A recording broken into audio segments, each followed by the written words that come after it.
బిజినేపల్లి మండలం వట్టెం గ్రామంలోని శ్రీ వట్టెం వెంకటేశ్వర స్వామి ఆలయంలో గీతా జయంతిని పురస్కరించుకుని వట్టెం శ్రీ వెంకటేశ్వర స్వామి వారికి వేకువజాము నుంచే పలు పూజా కైంకర్యాలను నిర్వహించారు.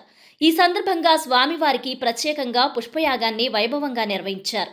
ఈ కార్యక్రమంలో చుట్టుపక్కల గ్రామాల నుండి భక్తులు అధిక సంఖ్యలో పాల్గొన్నారు. స్వామివారికి తమ స్వహస్తాలతో పుష్పార్చనను చేశారు. ఆలయ నిర్వాహకులు భక్తులకు ఎటువంటి అసౌకర్యాలు కలగకుండా అన్ని ఏర్పాట్లను ఎంతో చక్కగా నిర్వహించారు. అదేవిధంగా విచ్చేసిన భక్తులకు స్వామివారి తీర్థప్రసాదాలను అందజేశారు. అనంతరం ఇక్కడి ఆలయంలో నిత్య అన్నదానం ఉంటుంది కనుక భక్తులు ఇక్కడే అన్నప్రసాదాన్ని స్వీకరించారు. అనంతరం ఆలయ కమిటీ చైర్మన్ ప్రతాప్ రెడ్డి మాట్లాడుతూ గత 40 సంవత్సరాల క్రిందట శ్రీ శ్రీ శ్రీ త్రిదండి చినజీయర్ స్వామివారు ఇక్కడి విగ్రహాన్ని విశేషంగా ప్రతిష్ఠించారని, ఇక్కడికి ఎంతో మంది భక్తులు ప్రతిరోజు వస్తూ ఉంటారని, తిరుమలలో జరిగినట్టుగానే ఇక్కడ స్వామివారికి అన్ని కైంకర్యాలు అదేవిధంగా జరుగుతాయని, ఇక్కడి వారు శ్రీ వట్టెం వెంకటేశ్వర స్వామి ఆలయాన్ని చిన్న తిరుపతిగా పిలుచుకుంటారని చెప్పారు. విశేషంగా శని ఆదివారాలలో భక్తులు అధిక సంఖ్యలో వస్తూ ఉంటారని, అదేవిధంగా ఇక్కడి వాతావరణం చాలా ఆహ్లాదకరంగా ఉండడంతో చాలా మంది భక్తులు ఇక్కడికి రావడానికి ఆసక్తి చూపుతూ ఉంటారని అన్నారు. ఈరోజు గీతా జయంతిని పురస్కరించుకుని అందున మార్గశిర ఏకాదశి కూడా ఉండడంతో స్వామివారికి పుష్పయాగాన్ని నిర్వహించినట్లు తెలిపారు. ఈ కార్యక్రమంలో ఆలయ నిర్వాహకులు, అర్చకులు, భక్తులు అధిక సంఖ్యలో పాల్గొన్నారు.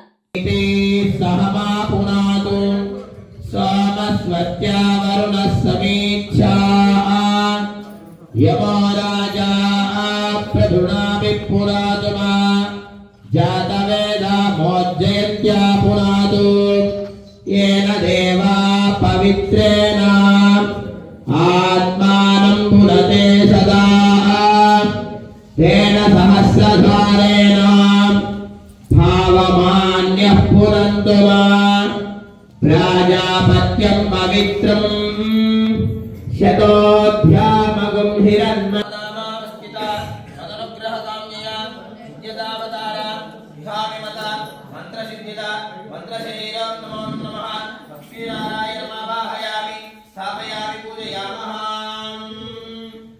ఓం భగవతో ఫలేన భగవతో వీర్యేణ భగవదస్తేజసా భగవదకర్మణ భగవదకర్మ కరిష్యామః.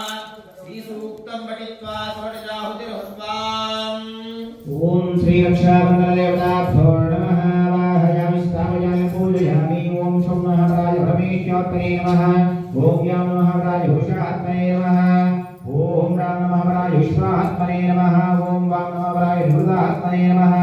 ఓం రామ మహారాజ సర్వాత్మనే నమః. రామసుదర్శన గాయత్ర్యాదుఃఖవారాత్మదిత్ర్యా వేదా మోజ్జయంత్యా పునాతు తచ్చయ్యారావృణీమహే గాతుం యజ్ఞాయ ఘాతుం యజ్ఞపతయే దైవే స్వస్తిరస్తు నః స్వస్తిర్మానుషేభ్యః.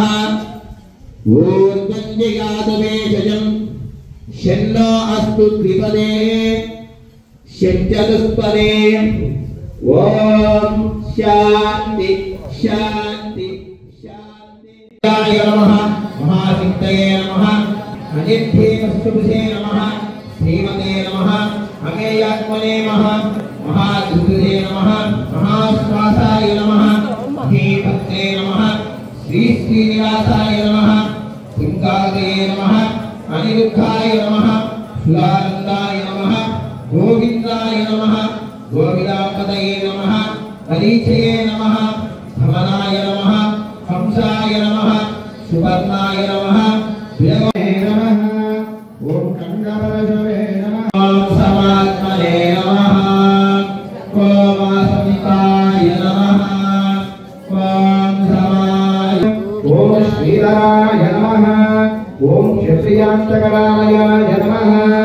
ఓం మత్స్యరూపాయ నమః. ఓం పాండవారి ప్రహృతే నమః. ఓం శ్రీలాండ్ పరిపూర్ణంగుం అప్పాంచలన్యము వల్లాండే ఏడుకొండలవాడ వెంకటరమణ. అందరికీ పుష్పాభిషేకంగా అందరికీ కూడా వందనాలు. ప్రతి సంవత్సరం కూడా ఇక్కడ ఏంటంటే గీతా జయంతి నాడు పుష్పాభిషేకం చేస్తూ ఉంటాము. అదేవిధంగా ఇక్కడ ఏంటంటే మరి మొత్తం సంవత్సరం అంతా కూడా 8 ఉత్సవాలు అవుతుంటాయి. ఇది దేవాలయం 83లో దీనికి మనం ప్రతిష్ఠ చేసుకుని 80లో ప్రారంభం చేసుకోవడం జరిగింది. ఇంతవరకు 3 పుస్తకాలు ముగించుకోవడం జరిగింది. ఈ 40 సంవత్సరాల్లో మరి టీఎన్ స్వామి గారి యొక్క ఆశీస్సుల ప్రకారంగా చిన్న తిరుపతిగా వెళ్తుందని వారు దీవించుండ్రి. అన్ని సత్రాలు కూడా నిర్వహిస్తూ ఉన్నాం. నిరాటంగా ఎంతమంది భక్తులు వచ్చిన వాళ్ళకంతా కూడా మధ్యాహ్నం పూట భోజన వసతి కల్పిస్తూ ఉన్నాం. అదేవిధంగా మరి దేవాలయాల ప్రాంగణంలో గోశాల ఉండాలనే ఉద్దేశంతో గోశాల కూడా ప్రారంభం చేయడం జరిగింది. ఆ గోశాల కూడా ప్రత్యేకంగా ఒక కమిటీ వేసి దాన్ని కూడా నిర్వహిస్తూ పోతూ ఉన్నాం. మరి ఎంతోమంది దాతలు ఈ దేవాలయ అభివృద్ధికి సహకరించి వాళ్ళంతా కూడా ధనము వస్తువులు కూడా సహాయం చేశారు. వాళ్ళందరూ కూడా మరి వారి సహకారంతో ఈ విధంగా ముందుకు పోవడం జరుగుతుంది.